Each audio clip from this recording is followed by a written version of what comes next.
Bonne année à vous tous. Merci la famille d'être toujours présent au rendez-vous. Que Dieu vous bénisse pour votre soutien. Merci pour ces temps passés ensemble avec vous.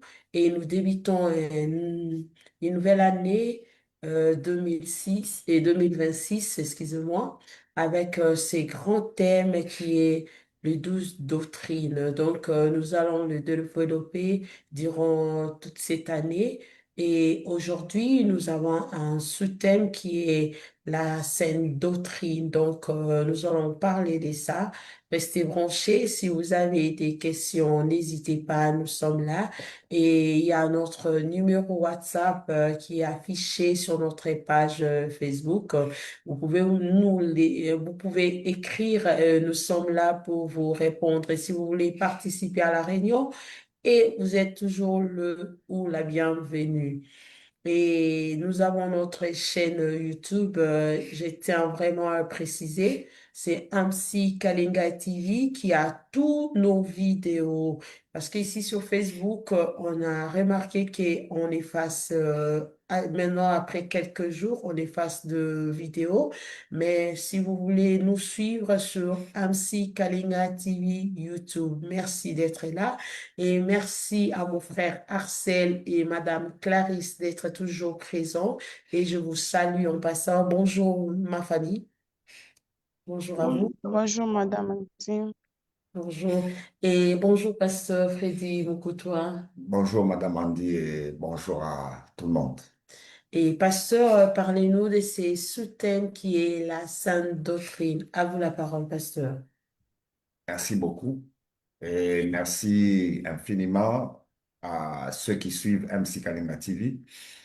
Nous recevons vos questions, nous recevons vos suggestions par rapport à ce que nous enseignons. Mais comme la chaîne le veut, nous faisons de notre effort pour rester le plus biblique possible. Nous faisons notre effort pour rester le plus christocentrique possible, c'est-à-dire tout ce que nous faisons, nous voulons présenter Jésus. Et cette année, à la demande de ceux qui suivent la chaîne, à la demande de la chaîne elle-même, nous allons traiter d'un problème de l'Église. Pour ceux qui sont en dehors de l'Église, des fois, les choses que nous allons dire nécessitera une conversion parce que les choses de l'esprit ne se comprennent que par l'esprit. Celui qui n'a pas l'esprit de Dieu n'aura pas la facilité de comprendre tout ce qu'on va dire pendant cette année, parce que ça sera très capital. Et si je peux fixer un but de ce qui sera fait cette année, nous cherchons à participer à la maturité de l'Église. Nous allons travailler pour que l'Église connaisse la maturité, parce que le problème que nous avons à l'Église aujourd'hui, c'est que nous avons une Église forte, mais une Église immature. Pratiquement, c'est à l'image de l'Église de Corinthe, où l'Église possédait tout, mais cette Église était charnelle. Et là, c'est la situation de l'Église actuellement. C'est vrai. Euh, Avec une des doctrines, nous allons comprendre aussi que cette situation est normale parce qu'elle est prophétique. Et il a été prédit que les choses se passeraient ainsi au temps de la fin. Cependant, est-ce que l'Église doit laisser faire? Non. L'Église a son rôle à jouer et nous allons travailler à la maturité de l'Église. Effectivement, comme Madame Andy vient de le dire, aujourd'hui, pendant ce mois de janvier et le mois de février, nous allons essayer d'expliquer la saine doctrine. Mais en clair, toute cette année, on ne parlera que de la saine doctrine. Les 12 doctrines constituent la saine doctrine. Donc le concept saine doctrine n'est que euh, le résumé des 12 doctrines. C'est la question qui se pose souvent, c'est quoi la saine doctrine? Si on peut nous lire déjà le chapitre 2, juste le premier verset, pour qu'on gagne en temps. Et puis après, on va prendre 2 Timothée, le chapitre 4, verset 3. Bon, pour 2 Timothée, on va prendre de 3 à 7. On prend Tite, chapitre 2, le verset premier. Qui peut nous lire? Oui. Tite chapitre 2, le verset. Pour toi, dis les choses qui sont conformes à la saine doctrine. Vous voyez, Paul parle à son fils spirituel qui est Tite. Il l'a laissé pour diriger l'église en Crète. Et il lui recommande une chose, tout ce qu'il dira doit être conforme à quoi? À la sainte doctrine. Donc, la question se posera, ce qu'on dit doit être conforme à la sainte doctrine. Mais c'est quoi la sainte doctrine? Ça, c'est le premier verset. Deuxième verset, toujours à un autre pasteur, de Timothée chapitre 4. Commencez au verset 3. Vous pouvez lire jusqu'au verset 7 pour qu'on comprenne. Car il viendra un temps où les hommes ne supporteront pas la saine doctrine, mais ayant la démangeaison d'entendre des choses agréables, ils se donneront une foule de docteurs selon leurs propres désirs, détourneront l'oreille de la vérité et se tourneront vers les fables. Mais toi, sois sobre en toutes choses, supporte les souffrances, fais l'œuvre d'un évangéliste, remplis bien ton ministère, car pour moi, je sers déjà de libation et le moment de mon départ approche. J'ai combattu le bon combat, j'ai achevé la course, j'ai gardé la foi. Gloire au Seigneur. Vous voyez, l'apôtre Paul parle à son fils Timothée qu'il a laissé diriger l'église en Éphèse. Mais il lui informe qu'il y a un temps où les gens ne vont plus supporter la saine doctrine. Et comme ils ne vont pas supporter la saine doctrine, eux-mêmes vont se choisir une multitude de docteurs qui diront des choses qui leur plaisent à leurs oreilles. Et les choses qui seront dites, ça sera des fables. Ça sera des fables. Donc, pendant cette année, nous allons travailler pour détourner les gens de ce comportement-là. Et c'est un comportement réel, prophétique de l'Église actuelle où on ne supporte pas la saine doctrine. Mais Paul dit à Timothée de faire l'œuvre d'un évangéliste. Un autre problème s'est créé. Une question peut se poser, est-ce que la saine doctrine, c'est l'évangile? Là aussi, nous allons dire non, parce qu'on avait déjà vu ça l'année passée. Mais on peut revenir au verset. 1 Corinthiens, chapitre 15. Lisez-moi ça.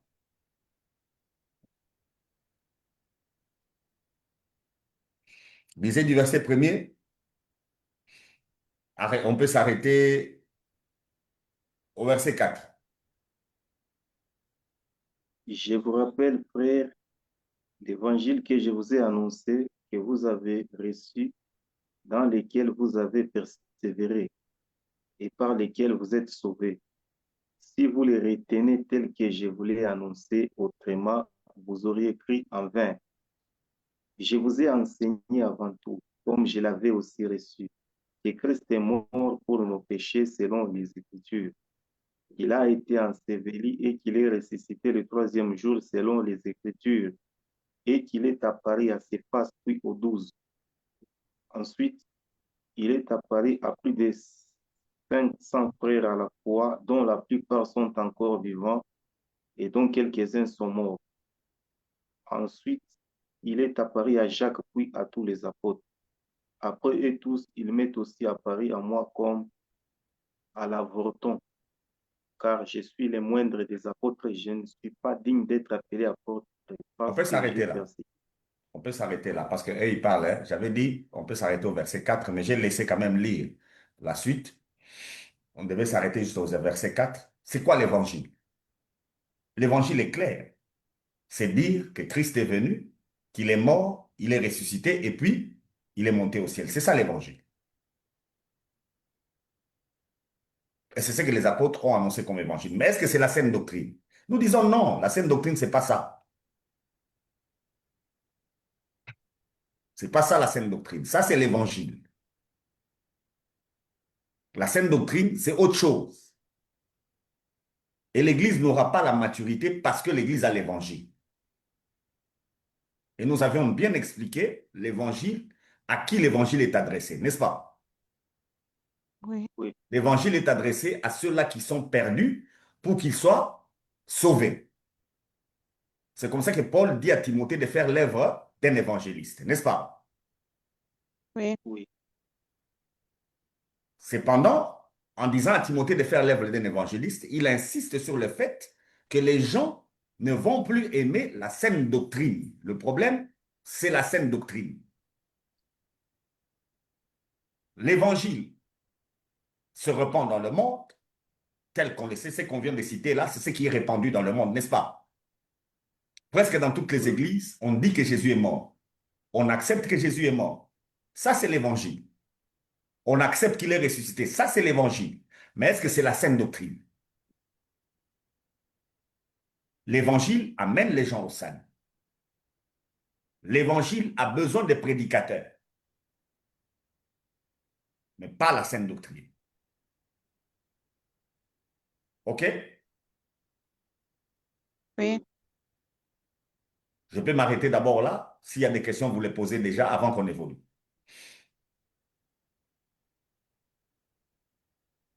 Madame Clarisse, vous avez à dire? Ah, oui. Donc, si tu peux nous préciser un peu la différence qui est entre la saine doctrine ainsi que l'évangile. Et aussi, il vient de dire que la saine doctrine n'a pas besoin de pasteur.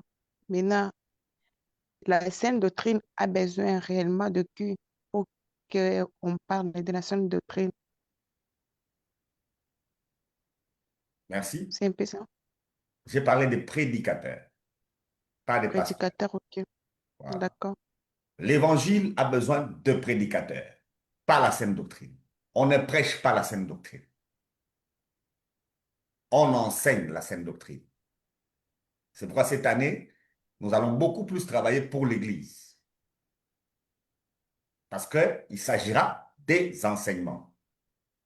On enseigne la saine doctrine, mais on prêche l'Évangile pour sauver les gens. L'Église, malheureusement, aujourd'hui, l'Église passe son temps à faire quoi? À prêcher, même à ceux-là qui sont Approcher. convertis. C'est pourquoi Paul insiste à Tite, parce qu'il s'agit de l'Église, de dire des choses qui sont conformes à la saine doctrine. La saine doctrine. Mais il dit à Timothée, fais attention parce que le temps que vous vivez, la majeure partie de ceux qui sont à l'Église ne vont pas supporter la saine doctrine. Ils préféreront des personnes qui vont les caresser les oreilles, qui diront des choses qui leur plaisent. Vous êtes déjà convertis. Dois-je encore vous dire que Jésus est mort, qu'il est ressuscité pour vous? Non. Vous êtes convertis. Vous êtes déjà convertis. Vous avez besoin d'autre chose. Ça, je dois l'expliquer à ceux qui sont perdus. C'est comme ça, en étudiant les doctrines, vous allez voir même le comportement que nous avons à l'Église. Quand Paul parle de cette vie de l'Église, nous allons faire aussi cette nuance entre la piété, qui est l'attachement aux choses de Dieu. La piété n'est pas la saine doctrine. Quand Paul dit à Timothée, à Tite, que tout ce qu'il dira, que cela soit conforme. Mais il dit aussi à Timothée que ce qu'il fait doit être conforme, toujours à la saine doctrine, n'est-ce pas? Oui. Il y a ce que nous faisons, ce que nous disons, qui doit être conforme à la saine doctrine. On n'est pas encore dans la doctrine qui concerne l'Église, mais du moins, c'est capital qu'aujourd'hui les gens soient au courant comment les premiers chrétiens se comportaient. On peut lire Actes, Acte 2.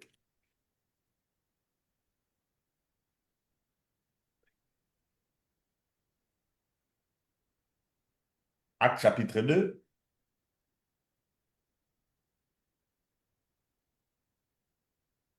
Prenez-moi le verset 42 seulement.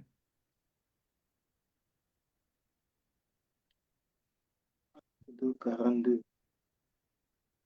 Il persévérait dans l'enseignement des apôtres, dans la communion fraternelle, dans la fraction du pain et et dans les prières. Vous voyez qu'à l'église, il y a 4 choses qu'on fait. Les choses qu'on fait là, c'est ce qui crée la religion aujourd'hui que nous avons. Nous aussi, on est une religion parce qu'on a des choses qu'on fait. Mais dans les 4 choses qu'on fait, il y a l'enseignement. Il y a l'enseignement. Qu'est-ce que c'est cet enseignement? C'est l'enseignement des apôtres. Au fait, la sainte doctrine, Madame Clarisse, c'est l'enseignement des apôtres. Ok. L'enseignement des apôtres, c'est ça la sainte doctrine. Il faut aller retrouver cet enseignement pour comprendre ce que c'est que la sainte doctrine. Donc pendant ce mois de janvier, on va s'atteler à faire toutes ces nuances. Janvier, février, bien sûr, on va s'atteler à faire toutes ces nuances pour que les gens comprennent clairement ce que c'est que la sainte doctrine. Et comme ça, quand on va toucher une doctrine après une autre, on va commencer au mois de mars jusqu'au mois de décembre en parlant maintenant de chaque doctrine. Mais janvier et février, nous allons nous atteler à faire comprendre ce que c'est que la saine doctrine. En clair, c'est l'enseignement Des des apôtres. apôtres. Alors, quel est cet enseignement? Est-ce que c'est parler de l'évangile? Non.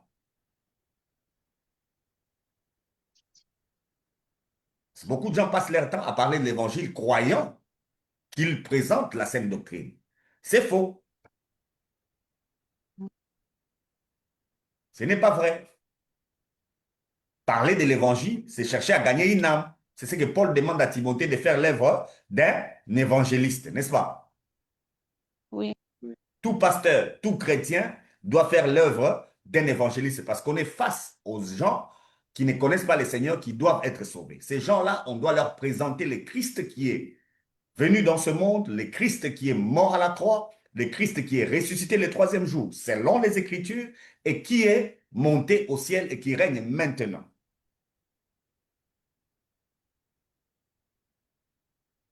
Est-ce qu'on se comprend? Oui. Oui, oui. S'il y a une question, vous la posez, on évolue.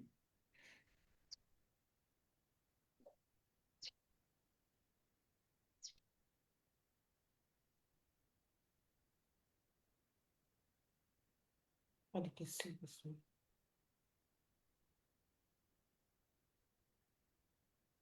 Il n'y a pas de question? Non. 1 Corinthiens chapitre 3.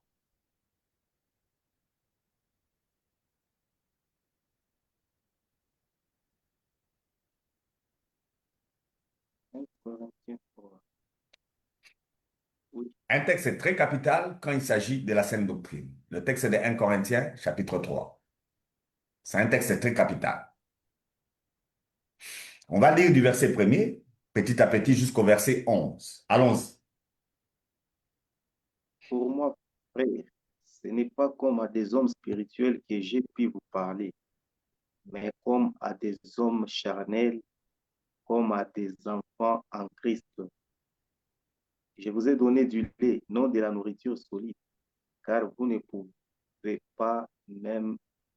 pouviez pas la supporter, et vous ne le pouvez pas même à présent, parce que vous êtes encore charnels. En effet, puisqu'il y a parmi vous de la jalousie et des disputes, n'êtes-vous pas charnels et ne marchez-vous pas selon l'homme? Quand l'un dit, moi je suis de Paul et un autre, moi d'Apollos, n'êtes-vous pas des hommes? Qu'est-ce donc Apollos et qu'est-ce que Paul, des serviteurs par le moyen desquels vous aviez pris, On peut selon le s'arrêter d'abord Seigneur? là. On peut s'arrêter d'abord là. Vous avez vu le texte? Paul qui parle aux Corinthiens. Il est clair avec eux. Jusqu'au moment où il est en train de leur parler, ils sont charnels. Ne sont-ils pas sauvés? Ils sont sauvés. Ils sont sauvés. Mais ils ont quel état? Un tas charmant. Ils sont charnels. Malheureusement, c'est la situation de l'Église actuelle. C'est la situation de l'Église actuelle. Une Église complètement charnelle. Maintenant, quand on dit charnel à notre époque, tout le monde voit directement l'impudicité, n'est-ce pas? Oui. Les Corinthiens sont charnels à cause de l'impudicité? Selon Non, les textes, c'est à cause de l'impudicité? Non, non. C'est à cause de quoi? C'est division. Ils ont des divisions parmi eux. Donc aujourd'hui, l'Église dans laquelle nous sommes, dans le monde, unie ou divisée? divisé, Divisé. Nous sommes comment? divisé. Oui, si nous sommes divisés, c'est que Nous sommes charnels. nous sommes charnels, donc nous ne sommes même pas prêts à supporter ce qui sera dit pendant cette année. Donc vous allez constater que pendant cette année, beaucoup de gens passeront leur temps peut-être à critiquer ce que nous avons dit.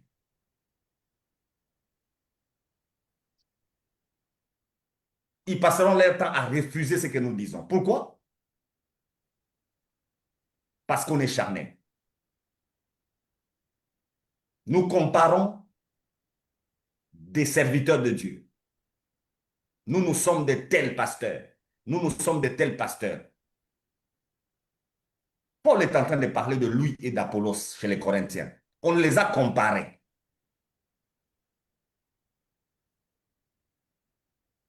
Le modèle d'un chrétien charnel, c'est quelqu'un qui compare les serviteurs de Dieu. Qui sont les serviteurs de Dieu? Ce sont juste des envoyés du Seigneur qui viennent faire l'œuvre du ministère. Ils ne peuvent pas être comparés. Aujourd'hui, quand on appartient à une communauté, on ne peut pas aller dans telle autre communauté. Et ce qui est encore malheureux, il y a des gens qui reçoivent des hommes de Dieu dans leur église, mais qui les font asseoir pour qu'ils les forment encore. Comme si là d'où ils viennent, on n'a pas formé. C'est un problème. Et l'église actuelle, c'est pareil à l'église de Corinthe. Les gens sont des docteurs, ils sont des pasteurs, mais des bébés dans la foi. Des chrétiens charnels. Quand il y a la jalousie, quand il y a la comparaison, donc automatiquement on est charnel.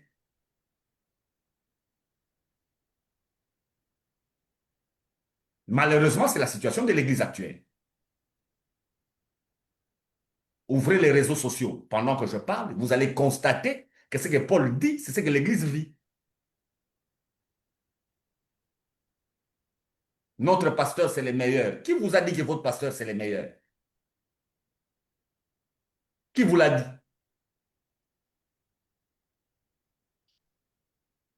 Le problème, c'est la saine doctrine. Vérifions la saine doctrine. Et vous allez comprendre que quand Paul parle à Timothée, il était en prison. Quand il écrit à Timothée, il est à la fin. Il sait qu'on va le tuer dans le jour qui vont venir. Et il écrit clairement que lui a terminé sa course. Et il a gardé la foi. Maintenant, la foi doit être fondée sur quoi? Quand on dit qu'on a la foi, on la fonde sur quoi? Les gens pensent que quand il a prié pour avoir du travail et qu'il a du travail, il dit qu'il a la foi. Non, ça, c'est pas la foi. Ça, c'est autre chose. Les païens aussi demandent et Dieu leur donne, n'est-ce pas? Oui, oui. Est-ce qu'ils ont la foi? Ça, c'est autre chose. Et c'est comme ça, tous les témoignages qui sont à l'église, on parle des choses que nous recevons. Mais on ne parle pas de ce que le Seigneur fait dans la vie des gens. Mhm. Et les chrétiens sont heureux quand ils sont exaucés par rapport à leurs prières. Mais le premier chrétien, quand il s'est réunissé, il y avait les prières, mais il y avait aussi l'enseignement. La foi ne vient pas des prières. La foi vient de l'enseignement des apôtres. Et c'est quoi cet enseignement? C'est ce que nous sommes en train de voir maintenant. Je suis désolé, cette année, nous allons être un peu plus durs dans ce que nous dirons parce que c'est la condition de l'Église.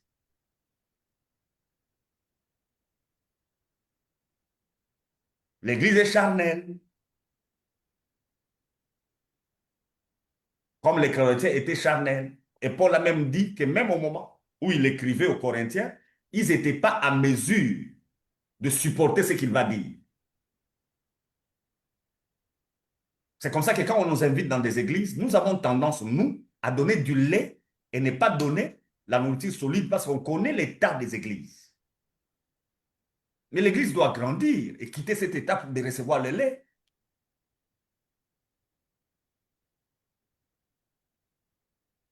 C'est comme ça que des fois, nous refusons même certaines invitations parce qu'on, quelque part, on se dit qu'on va aller passer du temps. Parce qu'on doit aller plaire aux gens.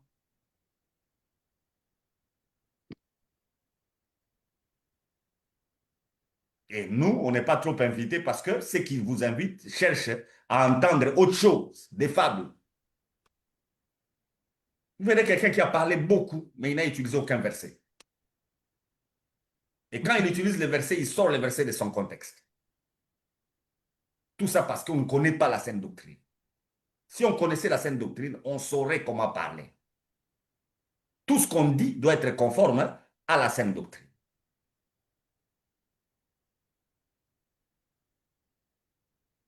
On peut continuer, Ali? Ah, Chief, juste une petite précision, si vous pouvez un Oui, peu il faut me couper de m'expliciter. temps en temps si vous avez une précision. Ah oui, par rapport à la définition dans Hébreu 11 nous donne sur la foi. La Oui. foi est une ferme assurance des choses qu'on espère, une démonstration de celles qu'on ne voit pas. Ah, par rapport à ce que vous venez de dire que la foi vient des enseignements des apôtres, je vois qu'il y a des choses et c'est un peu de compliqué. Raisonnement, si vous pouvez un peu expliciter. Donc, la foi est une ferme assurance des choses qu'on espère, une démonstration de celles qu'on ne voit pas. On ne voit pas ce qu'on n'a pas pu avoir de nous-mêmes. Mais quand vous dites que ça vient des enseignements des apôtres, c'est un peu de me compliquer si vous pouvez expliquer par rapport à la définition dont Hébreu 11 nous donne. Merci beaucoup. Vous allez constater que dans Hébreu 11, quand on commence et puis on donne des exemples en bas, c'est Oui, par la foi que Abraham, c'est par la foi que David, oui, c'est par la foi que Moïse, c'est par la foi, ainsi de suite. Et quand on est en train de citer, je vous l'ai dit il y a quelques années ici, quand on cite les héros de la foi, vous constatez qu'on a cité Élie, non, non, on ne l'a pas cité. Vous constatez qu'on a cité Élisée. non, Pourquoi on ne cite pas ces gens-là parmi les héros de la foi? Or, Élie et Élisée reviennent trop dans mon message, n'est-ce pas? oui, oui, Or, ils n'avaient pas la foi. ils en avaient, Je vous dis qu'ils n'en avaient pas parce qu'on ne les a pas cités. La foi dont on est en train de parler dans Hébreu 11, et ils n'en avaient pas. S'ils en avaient, on allait les citer. ah, ok, On a cité Isaïe, mais on ne les a pas cités eux. mhm, Et en finalité, on a dit que tous ces gens-là, dans Hébreu 11, n'ont pas reçu ce qu'ils cherchaient. Qu'est-ce qu'ils cherchaient?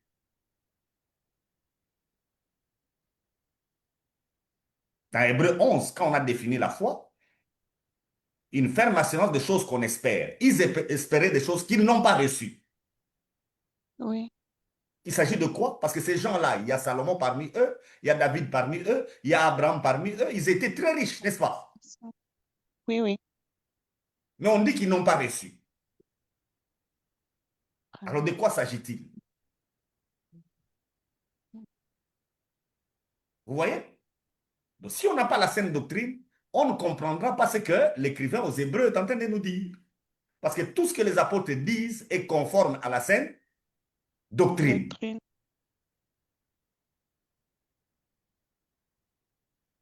Dites-moi quelque chose que vous demandez à Dieu que vous n'avez jamais vu.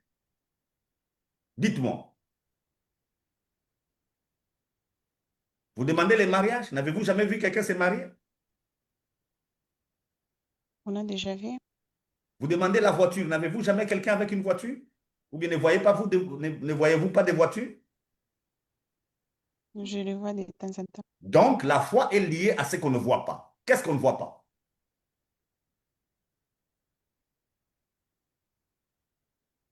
Si on croit à ce qu'on voit, ce n'est plus la foi, n'est-ce pas? Oui, Ce n'est plus la foi. Quand je parle de la foi, quand Paul est en train de dire à Timothée qu'il a couru, il a gardé la foi, il n'a pas perdu la couronne, de quoi parle-t-il?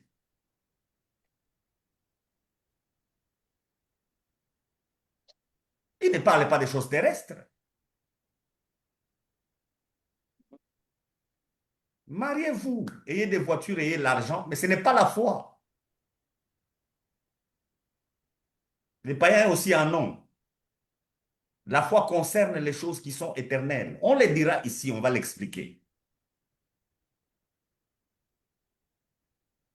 Et nous avons la ferme assurance que nous sommes pardonnés de nos péchés, n'est-ce pas?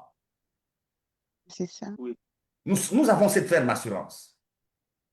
Ceux qui nous regardent peuvent dire que nous sommes des pécheurs, oui ou non? oui, Mais qu'est-ce que nous leur disons? Nous sommes saints. Vous voyez la foi? Mhm.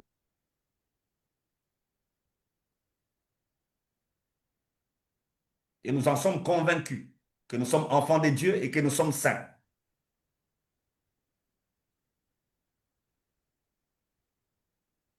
Et que nous serons au paradis.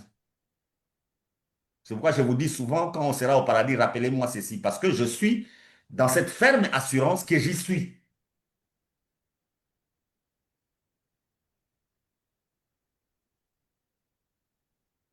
On peut continuer la lecture?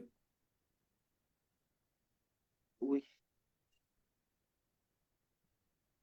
Euh, j'ai planté, Apollos a arrosé, mais Dieu a fait croître, en sorte que ce n'est pas celui qui plante qui est quelque chose, ni celui qui arrose, mais Dieu qui fait croître. On s'arrête un peu Celui qui là aussi. plante, On s'arrête un peu là.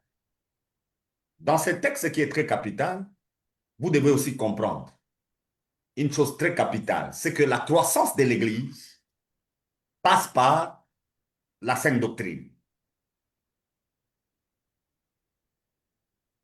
La croissance de l'Église ne passe pas par l'argent, par des stratégies, par des constructions de bâtiments, ou bien par le social. La croissance de l'Église passe par la saine doctrine.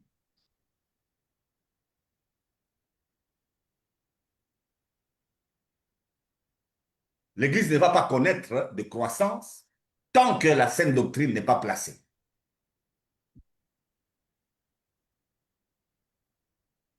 Qui fait croître? Dieu lui-même, n'est-ce pas? oui, Oui, Est-ce que nous pouvons faire croître l'Église? non, Alors, à non, chaque fois qu'un pasteur, une église, travaille pour avoir une croissance, c'est que c'est le diable. À chaque fois que vous faites quelque chose et que vous créez la croissance, sachez-le que c'est Satan. La croissance là que vous connaissez, elle est diabolique. Je vais vous donner une image claire, une image naturelle. Dieu dit que pour qu'un homme sorte du ventre de sa mère, il faut combien de mois? 9 mois. 9 mois. 9 mois. Si vous sortez l'enfant 6 mois avant, ça ne correspond pas à ce que Dieu a dit, n'est-ce pas? Oui, Oui, L'enfant sortira, oui ou non?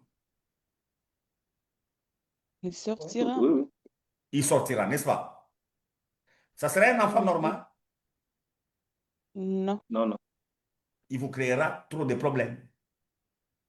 Il n'a pas respecté la croissance que Dieu a fixée. L'homme est capable de créer la croissance dans tous les domaines. Aujourd'hui, ce que nous mangeons comme poulet, c'est vrai que ce sont des poules.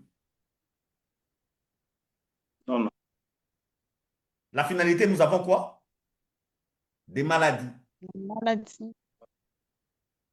Dieu a fixé une durée pour que le maïs sorte. Dieu a fixé une durée pour que les patates sortent. Dieu a fixé une durée pour que les poules, les vaches mettent... Donc, Dieu a fixé une durée. Si on ne respecte pas la croissance selon Dieu et qu'on crée sa propre croissance, on aura des problèmes. Il y aura un résultat, mais le résultat là n'est pas de Dieu. C'est un résultat diabolique. C'est comme ça que le monde aujourd'hui retourne à ce qui est naturel, n'est-ce pas? Oui. Oui, On commence à dire aux gens consommons bio. Mhm. Ça veut dire quoi consommer bio? C'est-à-dire attendre la croissance selon Dieu. Et je vais dire aussi à l'Église cette année, acceptez de consommer bio. Arrêtez de consommer ces chrétiens de 2 semaines qui deviennent bishops. Arrêtez de consommer ces chrétiens ou bien ces pasteurs, ces apôtres, prophètes sans père spirituel et qui enseignent l'évangile. La première église persévérait dans l'enseignement de qui? Des apôtres. et ça, L'enseignement des apôtres. Apôtre veut dire ici, non pas le ministère, apôtre veut dire ce que Dieu a envoyé. Nous avions déjà dit ici que l'œuvre de Dieu, c'est que vous croyez à la personne que Dieu vous a envoyée. Vous n'avez pas à croire à tout le monde. Croyez à la personne que Dieu vous a envoyée. Ici, on compare Paul avec Apollos, avec Céphas. Mais Paul va dire aux Corinthiens, ils ont plusieurs maîtres, mais ils n'ont qu'un seul père, c'est lui. Et aujourd'hui, la rébellion est entrée à l'église. Il y a des gens qui disent que la notion de père spirituel n'existe pas à cause des abus. Ce n'est pas parce qu'il y a des abus qu'on va changer la vérité. Ce n'est pas parce que le diable parle en langue que nous allons arrêter de parler en langue, n'est-ce pas? oui, Oui. Moïse est allé chez Pharaon. Il a jeté son bâton. Venant de Dieu, le bâton est devenu un serpent, oui ou non? Oui, oui, oui. Les magiciens ont jeté leur ballon et leur bâton. C'est devenu quoi? Des serpents également. Des serpents aussi. Est-ce que Moïse doit arrêter? Non, non. Ce n'est pas parce qu'il y a le faux que le vrai n'existe pas. Le vrai existe. D'ailleurs, la présence du faux prouve que le vrai existe. C'est ça. Parce que le faux n'est qu'une copie. Mhm.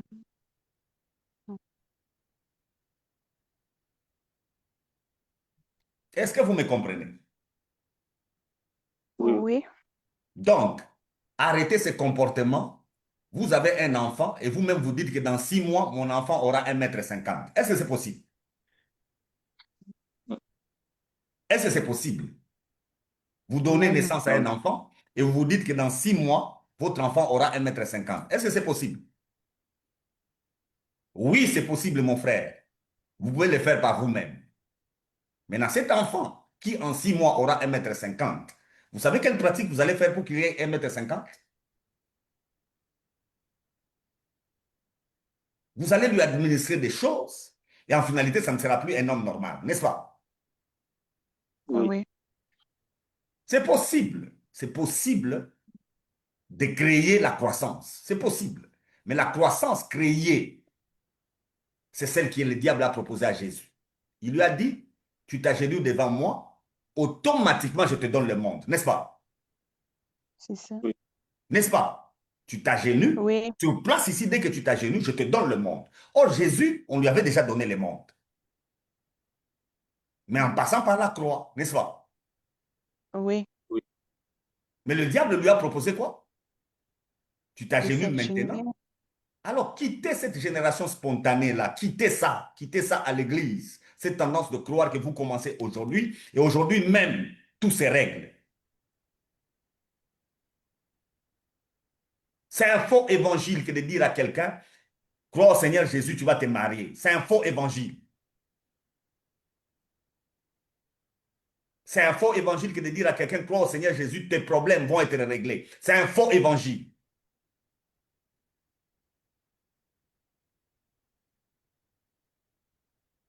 La personne qui croit doit penser au pardon de ses péchés parce que c'est pour ça que Jésus est mort. Jésus n'est jamais mort pour que nous puissions nous marier. Il n'est jamais mort pour que nous soyons guéris de nos maladies. Il n'est jamais mort pour que nous puissions voyager. Il n'est jamais mort pour que nous soyons prospères dans ce monde. Il n'est pas mort pour ça. Il est mort pour le pardon des péchés.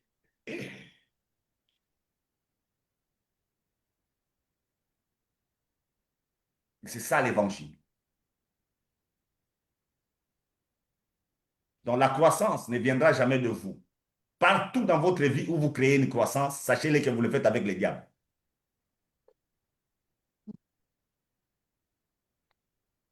Si vous avez une croissance que vous avez créée, sachez-le que vous le faites avec qui? Les diables.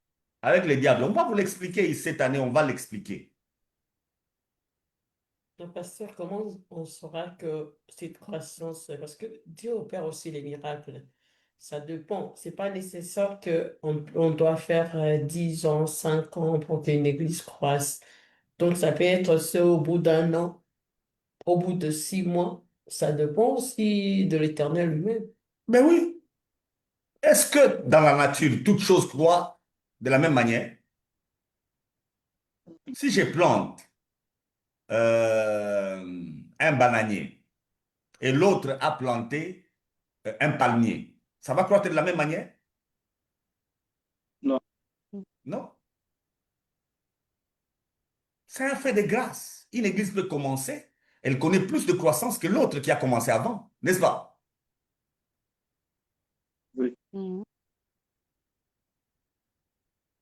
C'est Dieu qui fait croître. Le problème ici, l'homme n'y participe pas.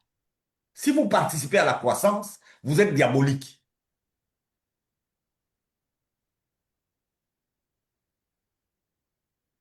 Vous ne travaillez pas avec Dieu.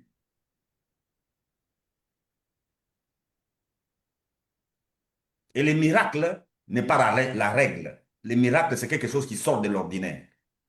Dieu fait aussi des miracles, n'est-ce pas? Mais ce n'est pas la règle. L'enseignement enseigne des règles. C'est comme ça que je suis désolé avec ces pasteurs qui passent à la télé cherchant à enseigner les miracles. Comment tu peux comprendre des miracles? Qui fait les miracles? C'est Dieu. Dieu. C'est Dieu. Comment tu peux expliquer un miracle? Comment tu peux le faire?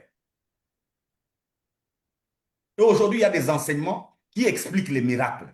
Quelqu'un qui est en train de vous expliquer comment ça s'est fait. Donc lui, il est le Saint-Esprit, n'est-ce pas?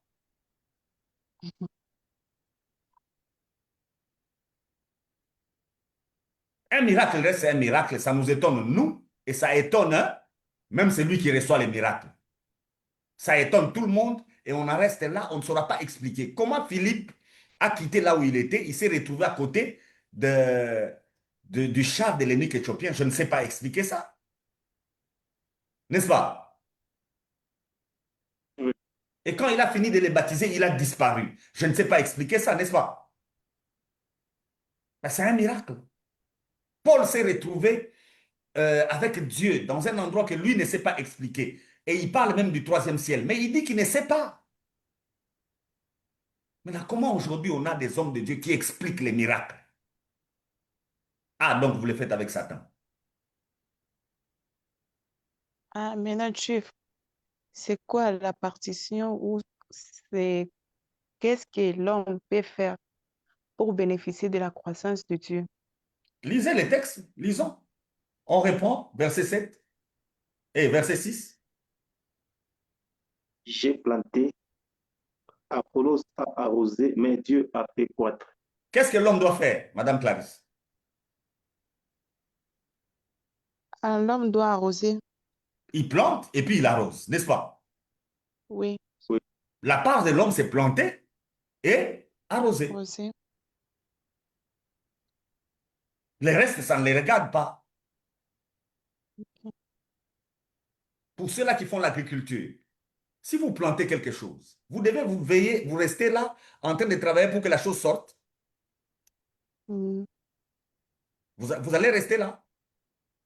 non. Non, vous partez dormir. Vous partez dormir, vous savez que si c'est l'arachide, c'est après tel temps. Si c'est le maïs, c'est après tel temps, n'est-ce pas? Oui. Oui,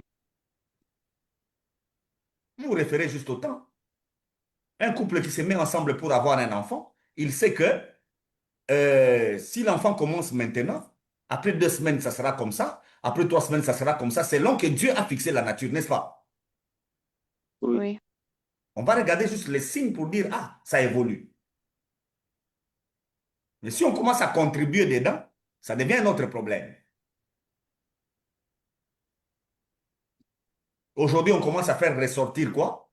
le- le- le- le- le- le- l'embryon, on fait sortir, on va mettre quelque part, insémination, toutes ces choses. Est-ce que ces enfants-là sont des enfants normaux? L'intelligence que Dieu a donnée aux hommes. Oui, est-ce que ça sera des enfants normaux?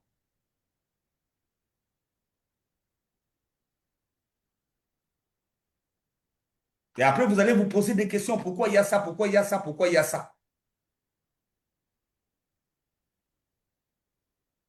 Ce qui n'est pas d'une croissance naturelle pose des problèmes par la suite, mes bien-aimés. Et l'Église aujourd'hui est une Église qui ne connaît que des croissances Artificielle. artificielles. C'est pourquoi on enseigne des stratégies. Une stratégie pour avoir une Église de 1000 membres en une année, n'est-ce pas? Appliquez ces stratégies-là, vous serez déçus. Appliquez ces stratégies, vous serez déçus, je vous l'ai dit. Et ceux qui ont déjà appliqué sont déjà déçus. Et un autre problème, vous devez savoir, dans le principe de Dieu, tout ce qui naît grand est un monstre. Tout ce qui naît grand est un monstre.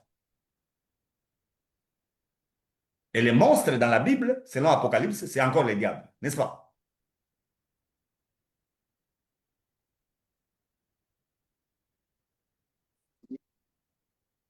On y va.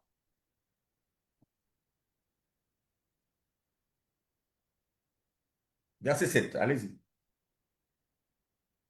En sorte que ce n'est pas celui qui plante qui est quelque chose, ni celui qui arrose, mais Dieu qui fait croître. Celui qui plante et celui qui arrose sont égaux, et chacun recevra sa propre récompense selon son propre travail. Car nous sommes ouvriers avec Dieu. Vous êtes le champ de Dieu, l'édifice de Dieu. Selon la grâce de Dieu qui m'a été donnée, j'ai posé les fondements comme un sage architecte et un autre bâti dessus, mais que chacun prenne garde à la manière dont il bâtit dessus, car personne ne peut poser un autre fondement que celui qui a été posé, savoir Jésus-Christ. On s'arrête là. Paul parle bien des enseignements. Il ne parle pas d'un bâtiment qu'il lui a construit, n'est-ce pas? Oui, Il parle des enseignements. Et Actes des Apôtres nous a déjà dit, il persévérait dans l'enseignement des apôtres. Quel est l'enseignement de Paul? Il résume cet enseignement en Jésus-Christ, n'est-ce pas? oui, Il a placé le fondement et personne ne peut placer un autre fondement. Donc, en matière de saine doctrine, il n'y en a qu'une seule, celle que les apôtres nous ont laissée. Et après les apôtres, on ne peut pas amener une autre doctrine. Donc, en matière de saine doctrine, on reste dans la doctrine que les apôtres ont laissée. Et on ne peut pas en amener une autre. Et cette doctrine, c'est Jésus-Christ en un mot.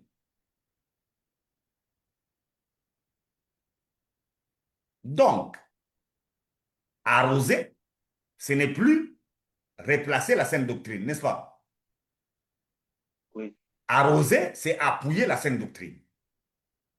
Planter, c'est mettre en place la saine doctrine. Vous comprenez? oui, Donc, le travail de l'Église, c'est, s'il n'y a pas la saine doctrine, on la met en place. Dès qu'elle est placée, celui qui viendra après, ça sera juste de confirmer ça, d'appuyer ça. C'est ce que Paul dit à Tite, tout ce qu'il dira doit être conforme à la saine doctrine.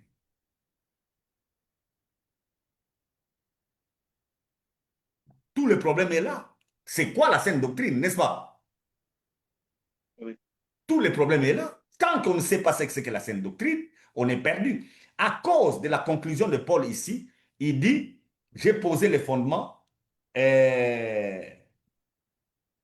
que personne ne peut poser un autre fondement que celui qui a été posé, savoir Jésus-Christ. Beaucoup de gens pensent que quand il parle de Jésus, il s'agit de la saine doctrine, n'est-ce pas? oui, Or, dans la saine doctrine, nous avons plusieurs doctrines. Dans l'enseignement des apôtres, nous avons plusieurs doctrines. Nous en avons 12. C'est comme ça que madame a dit, au début, a dit, cette année, nous allons parler des 12 doctrines. Et selon les écoles de théologie, soit il y en a 12, soit il y en a 10. Ceux qui mettent 10, c'est parce qu'ils ont pris une doctrine, la doctrine des anges. Ils l'ont gardée unique en mettant dans la doctrine des anges Satan et les démons. Mais nous sommes dans la logique de séparer cette doctrine parce que la doctrine des anges doit être bien comprise. Dieu n'a pas créé les anges mauvais. Dieu a créé les anges qui sont bons. Mais à un moment donné, parmi ces anges, il y en a qui se sont rebellés. C'est comme ça que Satan est entré dans le monde parce que c'est Lucifer qui s'était rebellé. Et il a été suivi par d'autres anges qui sont devenus des démons. C'est comme ça que pour nous, ici, nous allons séparer la doctrine des anges. Angéologie, satanologie et puis démonologie. On en aura 3. C'est comme ça qu'il y en a 12. Mais il y en a qui le mettent, le doctrine sur les anges, ils les mettent ensemble.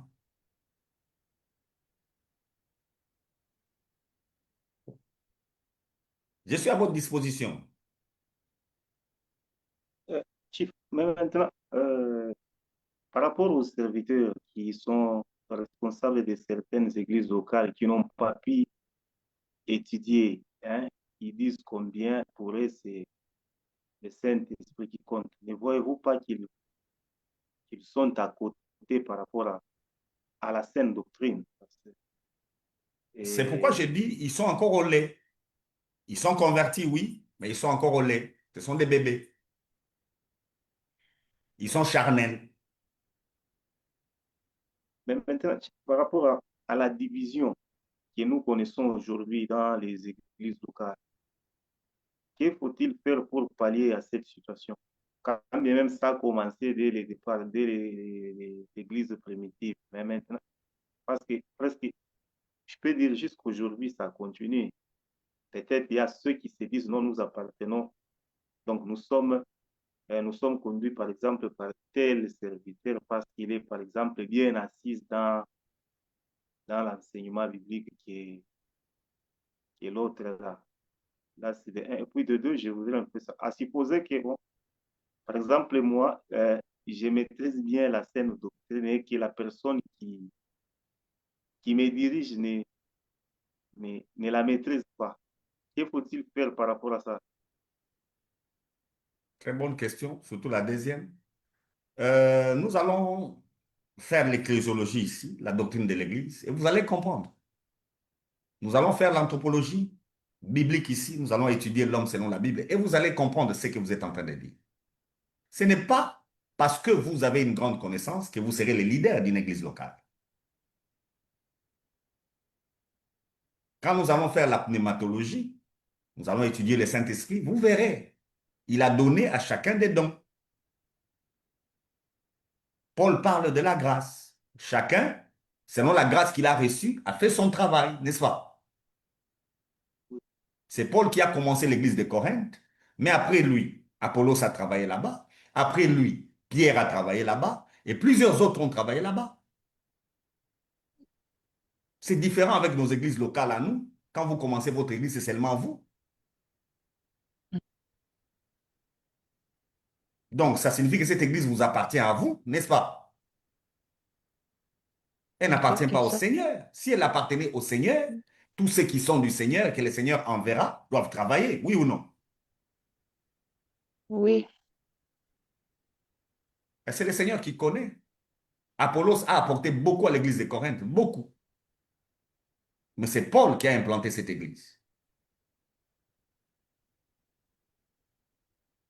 Et même Pierre a apporté encore beaucoup à cette église.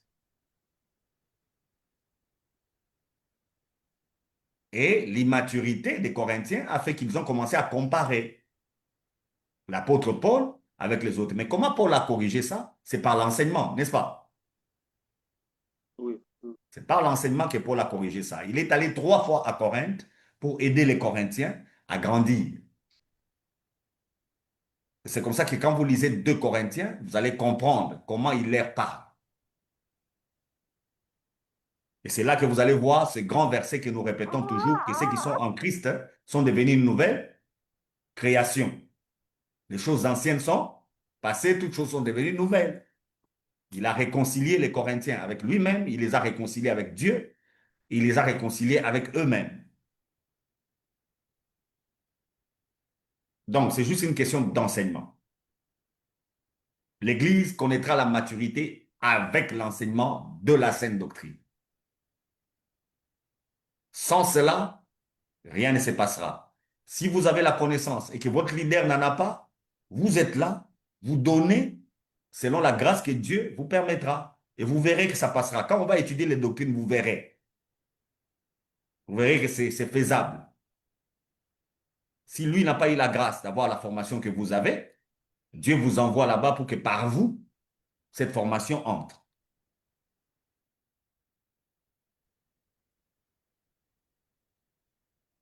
Oui. Chief, dans les enseignements passés, vous nous aviez appris combien l'Église locale a fait des divisions, hein. Mais maintenant, comment faire pour le moment? Par exemple, nous prenons par exemple un engagement de réduire la recrudescence des divisions dans les églises. Que devons-nous faire? On ne peut pas réduire cette division parce que c'est une prophétie. Nous venons de lire 2 Timothée. Paul a dit quoi? Ce temps va arriver où les gens n'auront plus besoin de la saine doctrine. Ils vont se choisir eux-mêmes de faux docteurs qui vont plaire à leurs oreilles. Nous, notre travail, ce n'est pas réduire ça. Notre travail, c'est permettre à l'Église d'être efficace. Mais ça, on ne réduira pas. Quand on va étudier l'eschatologie, vous allez les comprendre. Au fait, quelles sont les 12 doctrines? Nous avons l'étude de Dieu. Bon, moi j'aime inverser. L'étude des Écritures, parce que Paul dit, l'évangile c'est selon les Écritures, n'est-ce pas? Et Oui, tout ce que nous disons doit être selon les Écritures. La première doctrine, c'est la doctrine sur le livre. Notre foi est fondée sur quel livre? On appelle ça la bibliologie. Il y a plusieurs Bibles, mais laquelle doit nous donner la foi? Vous comprenez? oui, Et comment on interprète la Bible pour avoir la foi? Ça, il s'agit de la bibliologie. Connaître le livre que nous avons, qui l'a écrit et comment il a écrit et pourquoi il a écrit et qu'en est le message. Ça, c'est la première doctrine. La deuxième doctrine, c'est la doctrine sur Dieu, qui est la théologie. Le Dieu que la Bible nous présente, c'est quel Dieu? Il y a des gens qui disent qu'on ne peut pas étudier Dieu. Ils ont raison, parce que Dieu, selon la Bible, est incommensurable. On ne peut pas l'étudier. Mais qu'est-ce qu'on étudie en théologie? On étudie la révélation que Dieu nous a donnée au travers de la Bible, n'est-ce pas? C'est ce que nous étudions. Nous étudions la révélation que Dieu nous donne au travers de la Bible. On n'étudie pas Dieu parce qu'on ne peut pas. Maintenant, quelle est la révélation qu'il nous a donnée de lui-même? C'est ça la théologie. On va regarder à la Bible pour voir le Dieu de la Bible, comment il est. Parce que c'est celui-là qui est le vrai Dieu. En dehors de lui, il n'y en a pas d'autre. Ça, c'est le deuxième enseignement. Le troisième enseignement, qui est beaucoup aimé de plusieurs à cause de ce verset de Paul, parce que tout le monde pense que quand il parle de Jésus, automatiquement, il est dans la saine doctrine. Non, la saine doctrine, c'est 12 doctrines. Parler de Jésus régulièrement, c'est une seule doctrine. C'est la troisième doctrine qui est la christologie. L'étude du Messie. Selon la Bible, qui est le Messie? Effectivement, c'est Jésus, n'est-ce pas? oui, Et c'est cette doctrine qui est aimée par beaucoup de gens. Beaucoup de gens pensent que s'il a fait la christologie, c'est qu'automatiquement, il fait la saine doctrine. Non. C'est une seule doctrine sur 12. Le Messie, selon la Bible, c'est Jésus. Christologie, on étudie le Messie, on étudie loin. Quatrième doctrine, c'est la doctrine de celui que Jésus a envoyé dans le monde, le Saint-Esprit, la pneumatologie. Quel est l'Esprit de Dieu? C'est qui l'Esprit de Dieu? Comment il est? Comment il fonctionne? Qu'est-ce qu'il dit?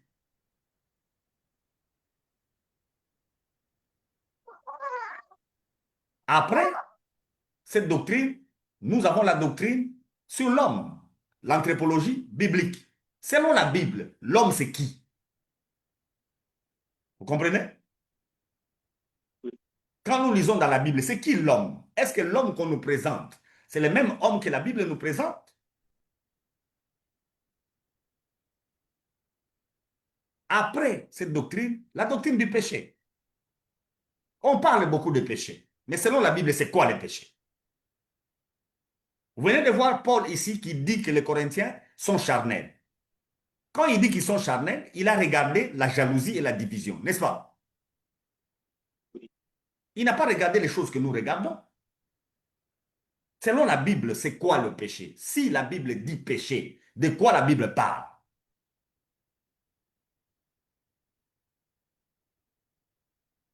Et après la doctrine du péché, nous allons étudier la doctrine des anges.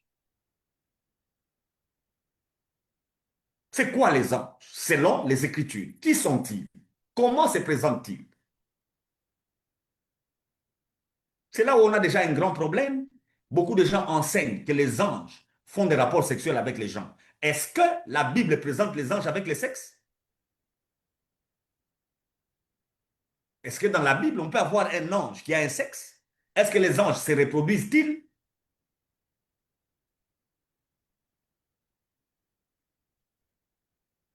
Et je vous ai dit que cette doctrine, on va la scinder. Et nous la scindons comment? Dieu a créé les anges qui sont bons, et parmi ces anges, il y en a un qui va se rebeller. Il s'appelait Lucifer, il va devenir le diable, Satan. C'est comme ça, on va étudier la satanologie. À quel moment il est devenu Satan? Pourquoi il est devenu Satan? Et quel est le travail qu'il fait?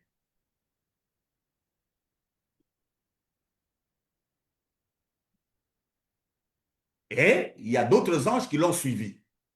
Ces anges-là sont devenus des démons. Alors pourquoi sont-ils des démons? Et qu'est-ce qu'ils font? Et après cette doctrine, une autre doctrine, c'est la doctrine du salut. Maintenant qu'il y a les péchés, il y a tous ces anges-là, et qu'il y a l'homme qui est tombé dans ce que les anges font. Qu'est-ce qui va se passer par la suite? Il y a le salut. D'où vient le salut? Comment il s'opère? Et ça aussi, c'est une doctrine qui est beaucoup enseignée à l'Église. Donc l'Église a souvent deux doctrines sur lesquelles l'Église fonctionne. C'est la christologie et puis la sotériologie, la doctrine du salut. Et après la sotériologie, les gens qui sont sauvés, ils vont aller où? C'est la doctrine de l'Église, l'ecclésiologie. On va étudier l'Église, c'est là où vous verrez l'Église en tant que corps de Christ et l'Église en tant qu'Église locale. En tant que corps de Christ, c'est quoi? En tant qu'Église locale, c'est quoi?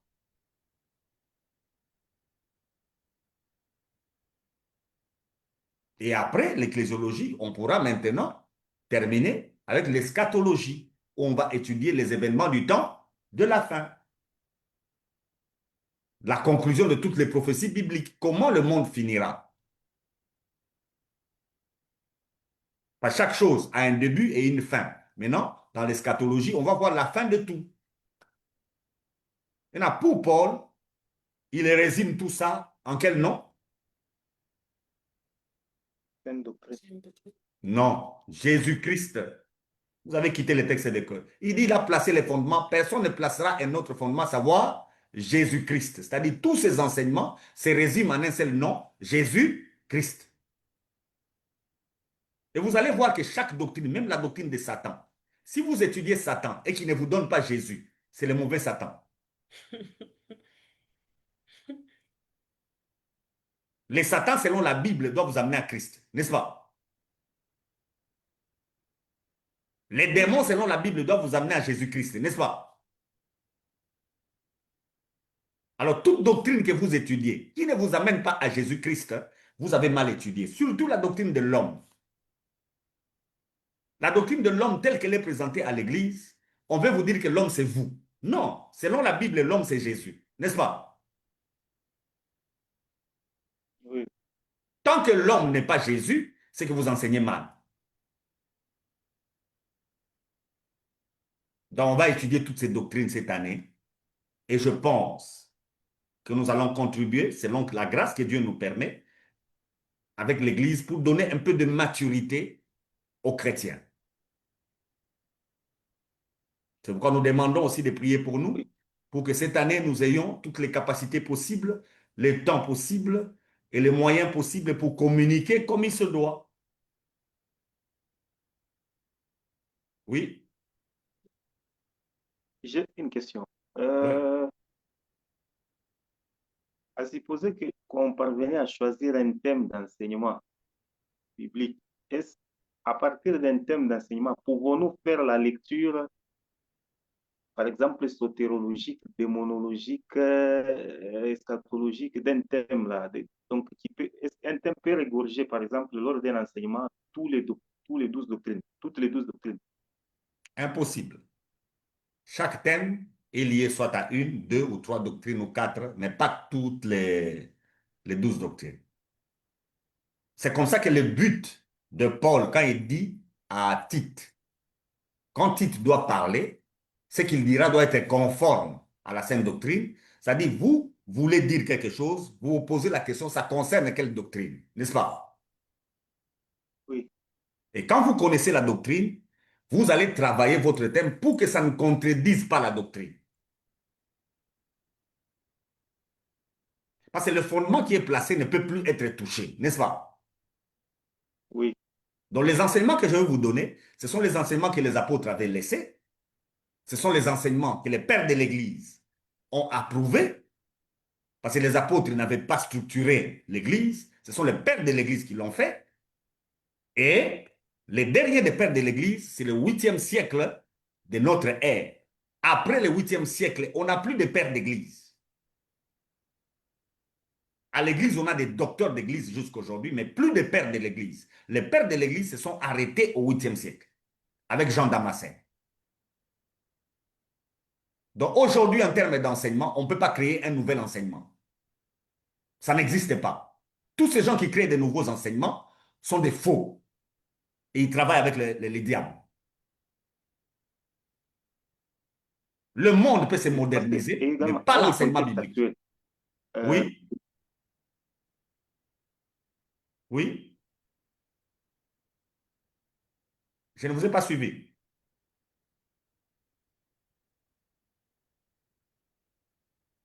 Allô? Axel, oui, on vous J'ai dit que attend. je ne vous ai pas suivi. ah oui, je disais ceci. Dans le contexte actuel, peut-on également développer l'esprit critique, comme c'était le cas avec c'était Martin Luther avant de se plonger dans sa réforme. Est-ce que c'est important encore de développer l'esprit critique par rapport aux enseignements que nous recevons aujourd'hui? Oui, on n'a pas à refaire une réforme parce que la réforme a déjà été faite. On doit se fier à... C'est pourquoi, pendant ce mois de janvier et le mois de février, je vais essayer de toucher aussi aux pères de l'Église pour que vous sachiez ce que les pères de l'Église ont fait comme travail. On n'invente pas la roue. La réforme a déjà été faite. Vous n'avez pas à faire une autre réforme. Tous les débats ont déjà été faits. Aujourd'hui, nous nous référons seulement aux débats qui ont été faits et aux conclusions qui ont été tirées. Personne ne peut placer un autre fondement à part celui qui a déjà été placé. C'est vrai, les théologiens, surtout les libéraux, ils viennent toujours avec des nouveaux débats, n'est-ce pas? Mais Oui, Paul a dit qu'on doit faire attention, ça viendra, ça arrivera. Les gens vont se choisir des personnes qui vont Écoutez, plaire à leurs oreilles, amener des débats inutiles.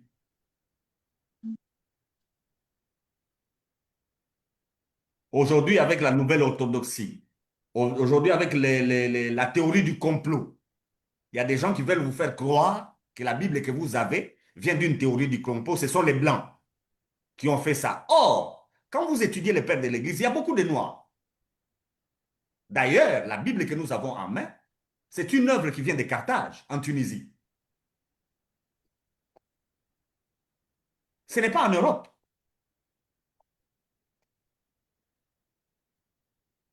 Ce n'est pas en Europe. L'Ancien Testament, c'est en Égypte, avec Ptolémée. Ce n'est pas en Europe. Mais la théorie du complot viendra vous faire croire que ce sont les Blancs qui nous ont imposé la Bible. Or, c'est l'Afrique même qui a imposé à l'Occident la Bible. C'est l'Afrique. On a une version aujourd'hui que tout le monde consulte, la version des Septante. Cette version a été faite à Alexandrie, en Égypte. Et le Nouveau Testament, son canon a été établi. Nous allons étudier la bibliologie à Carthage, en Tunisie. Il est vrai aussi que les grandes hérésies sont aussi venues de l'Afrique. Mais la théorie du complot va vous raconter des histoires que vous voyez cette Bible-là, ce sont les Blancs et tout ça là. Comme si dans la Bible, on a dit que Jésus était blanc. Il n'y a aucun verset qui dit ça. Et ce genre de critiques-là, Paul les interdit. Mais ça vous fait passer du temps pour rien. Nous avons un travail à faire, c'est gagner les âmes, n'est-ce pas? Et faire Oui, croître les âmes. C'est ça notre travail. Nous n'avons pas un autre travail. Des fois, en tant que chrétien, perdez les débats, mais gagnez l'âme, n'est-ce pas? Acceptez de perdre les débats, mais gagnez l'âme. Ça ne vous diminue en rien, mais je vois des chrétiens qui veulent gagner des débats. Après avoir gagné les débats, vous perdez l'âme. Qu'est-ce que vous avez fait comme travail? Est-ce que vous connaissez votre travail? Et c'est aussi la raison pour laquelle je ne suis pas trop sur les chaînes de télévision. Dans tous ces débats, il y a beaucoup de gens qui me les demandent, mais je ne peux pas. Ce n'est pas ça le travail de l'Église.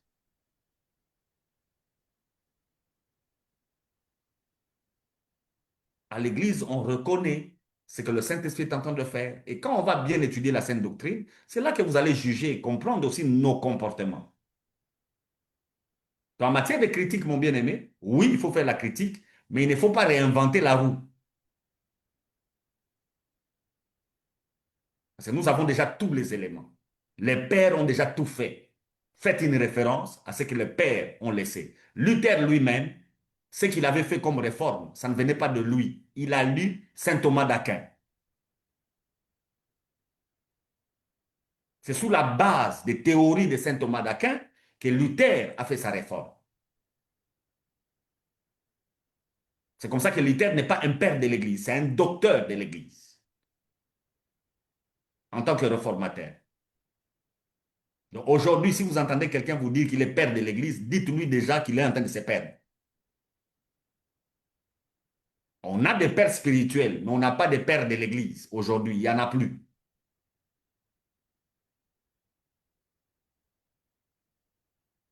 Chief, je profite un peu de cette occasion. Comme vous aviez parlé de l'UT, et bon, j'avais suivi un enseignement où on nous disait dans sa réforme, donc après juste sa réforme, dans ses enseignements, il n'utilisait pas le titre de Jacques par rapport au, là où on dit le salut par les œuvres. Mais maintenant, est-ce qu'il avait raison ou bien il avait tort? Parce que là, j'ai toujours vu qu'il y a une petite contradiction entre Jacques et l'apôtre Paul par rapport à ça. On va faire un peu de bibliologie et vous allez tout comprendre. Les deux premiers livres du Nouveau Testament écrits, selon la chronologie, c'est Galates et Jacques. On est en train de vérifier entre les deux qui a écrit en premier, mais ce sont les deux premiers livres. Qui est Jacques? Jacques est le pasteur de l'église de Jérusalem. Il est le petit frère de Jésus-Christ. Qui est Paul? Paul est l'apôtre des païens. Aux Galates, qu'est-ce que Paul est en train de régler comme problème? C'est ce que Actes des Apôtres est en train de nous présenter. Si vous lisez Actes des Apôtres, le chapitre 15, vous allez voir. Avec la première conférence qui s'est tenue dans l'Église. Le débat était autour de quoi? Est-ce que quelqu'un qui s'est converti sans être israélite, doit-on lui demander de respecter la loi, en particulier de se faire circoncis? Les apôtres ont dit non. On ne peut pas demander à un non-juif qui s'est converti de se conformer à la loi. Pourquoi? Parce que les œuvres de la loi ne sauvent personne, n'est-ce pas? Oui. Et c'est ce que Paul dit aux Galates. On n'est pas sauvé par les œuvres de la loi. En obéissant aux œuvres de la loi, on se met dans la position des pécheurs.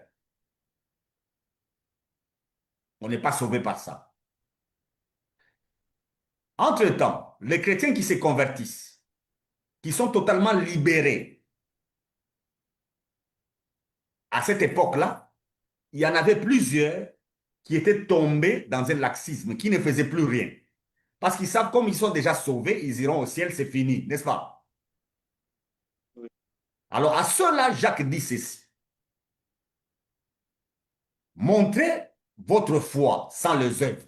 Moi, je vais vous montrer ma foi par les œuvres, par mes œuvres. C'est-à-dire, on est converti, oui, mais on doit continuer à faire quoi? À servir le Seigneur. La foi doit être accompagnée par les œuvres de la foi. C'est ce que Paul appelle la piété. Ce que l'Église faisait. Tout ça doit être conforme à la saine doctrine. Donc, il n'y a pas de contradiction. Est-ce qu'on se comprend? Oui. Le travail de Luther, c'était de s'opposer à la dérive de l'Église catholique romaine, qui a voulu élever un homme et en faire un Dieu. Luther a écrit 80 bulles contre cet homme-là. Il s'agit du pape, pour lui faire comprendre qu'il n'est pas Dieu. Et Luther a ramené l'Église à revenir aux Écritures, seulement aux Écritures. Et c'est Luther qui a confirmé le canon de 66 livres que nous avons, c'est-à-dire 39 pour l'Ancien Testament. Donc Luther a confirmé que Jacques est un livre inspiré.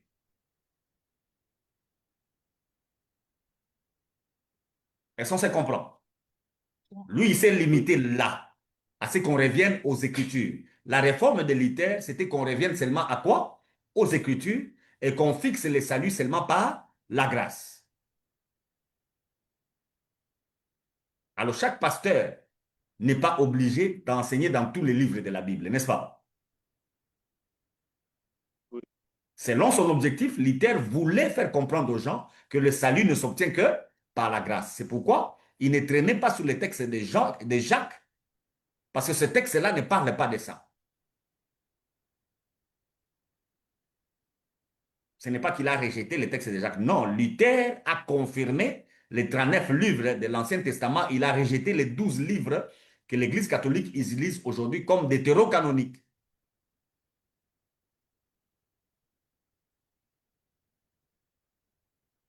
Merci beaucoup, Pasteur Freddy Moukoutoua. Nous sommes arrivés aujourd'hui à la fin de notre émission. Je salue toute personne qui nous suit aussi sur TikTok. Merci d'être là. Aujourd'hui, à partir de 2026, nous allons commencer à faire passer aussi nos émissions sur TikTok. La personne qui a besoin de participer, vous êtes libre de participer et de poser votre question.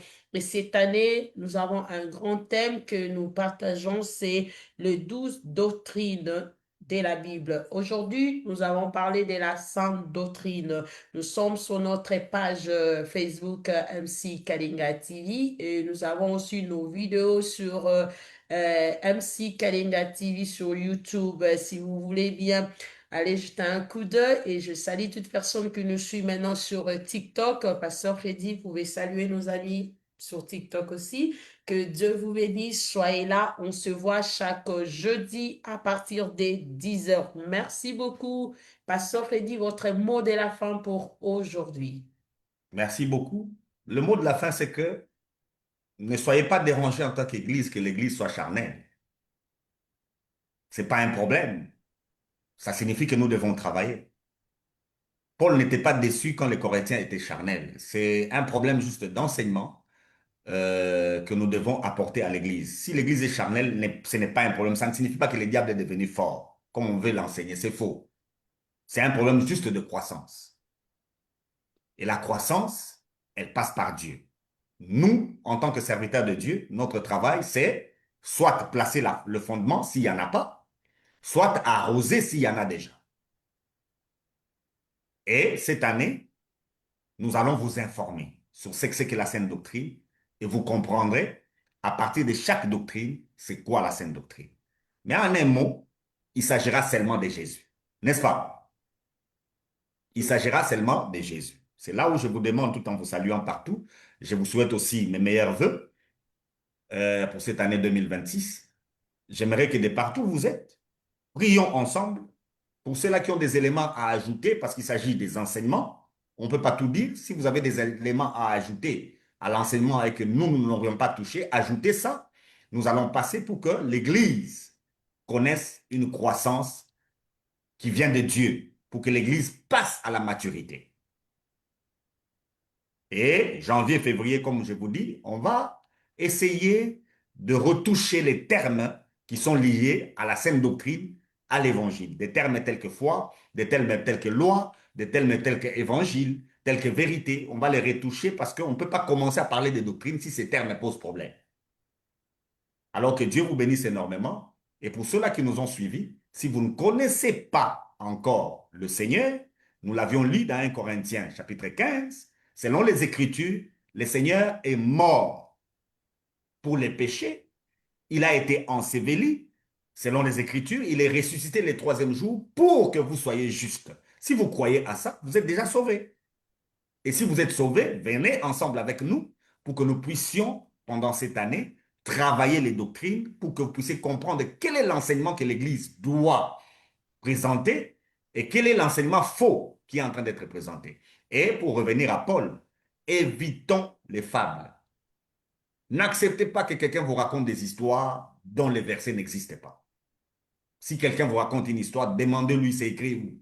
Qu'il donne les versets, qu'il ne vienne pas vous dire ce que lui pense. Et le monde actuel, c'est un monde de rébellion. Le monde où on pense qu'on peut créer des choses nouvelles pendant qu'il n'y a rien de nouveau. Il n'y a rien de nouveau, que personne ne vous trompe. Il n'y a rien de nouveau. Ce que vous voyez a déjà existé. Ce que vous vivez a déjà existé. Donc, on doit se référer à nos pères et on ne va pas se perdre. Que Dieu vous bénisse. Merci, que Dieu vous bénisse. On est ensemble, les familles. Merci à mon frère Arcel et ma sœur Clarisse, sans vous oublier mon frère Daniel le Juste. Je vous salue et bonne année. Et Madame Abigail, on se voit à la prochaine, sans oublier Madame Joël et mon frère Aaron. Merci à vous tous d'être là. On est ensemble, les familles. À la prochaine. Bye bye. Bye. Bye.